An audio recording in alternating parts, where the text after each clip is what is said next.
The Silent Choir OFS Disorienting, a Gothic music horror story Part 1, Their Composer's Obsession, France, 1897. The world knew Julian Moreau as a genius, but he knew himself as a failure.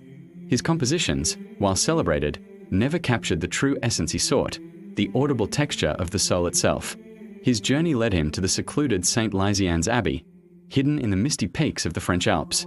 It was a place forgotten by time, accessible only by a treacherous mountain path. The abbey was rumored to be built on a thin place, where the veil between our world and another was sheer as gossamer. The abbey housed a unique order of 12 nuns, the Sisters of the Eternal Note, who dedicated their lives to preserving a forgotten form of Gregorian chant. Their voices, when harmonized, were said to not merely mimic the divine but to momentarily manifest it. Their leader, Mother Superior Isabel, was a severe woman with eyes that held the cold stillness of a deep lake. She warned Julian, "Some melodies, maestro, were never meant for mortal throats. They are the architecture of reality. To alter them is to risk collapse." But Julian, consumed by his ambition, saw not a warning, but a challenge.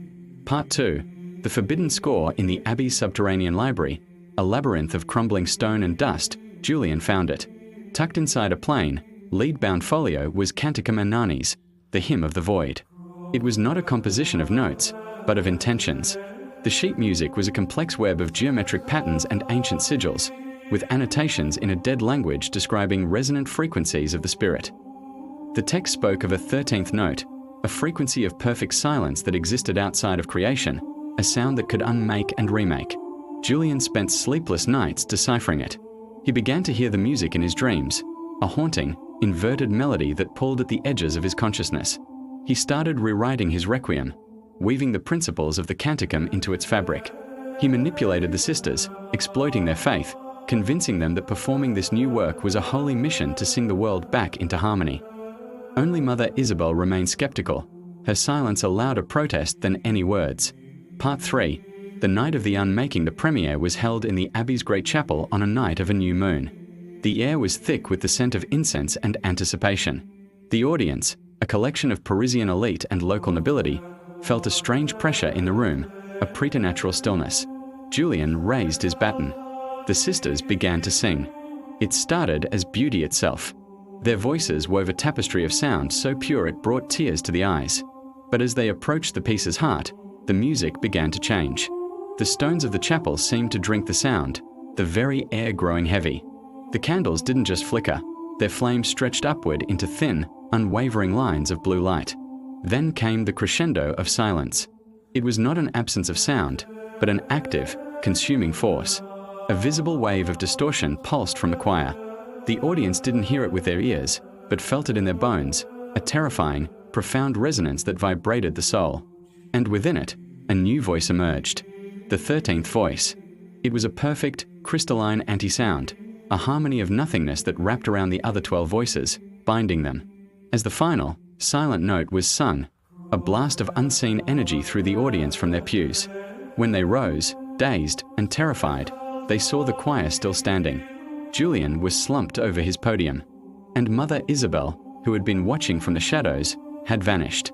Part 4, the eternal encore and caretakers cursed. The abbey was sealed by the church, a place of unspeakable heresy. The 12 sisters remained in their stalls, trapped in a state of living suspension. Their chests rose in an impossibly slow, synchronized rhythm, once per hour. Their skin was cold as marble, their eyes open, fixed on a point beyond sight. They were prisoners of the eternal encore, their souls forever singing the hymn of the void in a realm just beyond perception. A lone groundskeeper, Old Man Arnaud, was tasked with the abbey's upkeep. He was the brother of Mother Isabel. He lived in a cottage at the base of the mountain, and every week, he would make the climb to ensure the sacred seal remained intact. He never entered the chapel, but he could feel the music, a constant, low hum that made the fillings in his teeth ache and the wine in his flasks boil. He aged rapidly, his hair turning white, his sleep haunted by the faint, beautiful, and terrifying melody that only he seemed to perceive. He was the last guardian, cursed by his sister's failure to stop the madness. Part 5, the digital echo.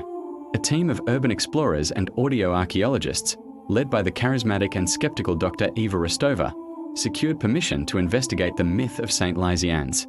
They brought equipment capable of capturing subsonic and ultrasonic frequencies. Inside the chapel, the air was frigid and dead. Their microphones, however, went wild.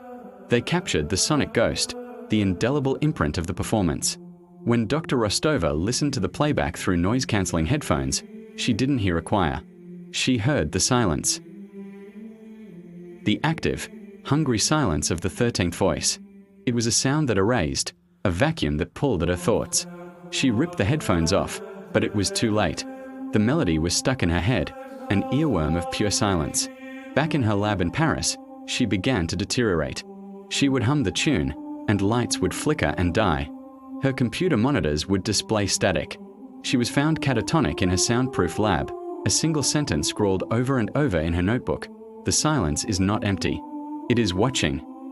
The official report cited a psychotic break induced by infrasound. But the raw audio files from St. LYSIANN'S were never deleted.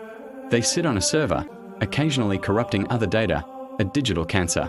And in his cottage, the last descendant of old man Inanis, a young man who has never known peace, feels the hum in his bones and dreams of 12 silent women, waiting for an audience once more. The encore is not over. It is simply waiting for new ears to hear it.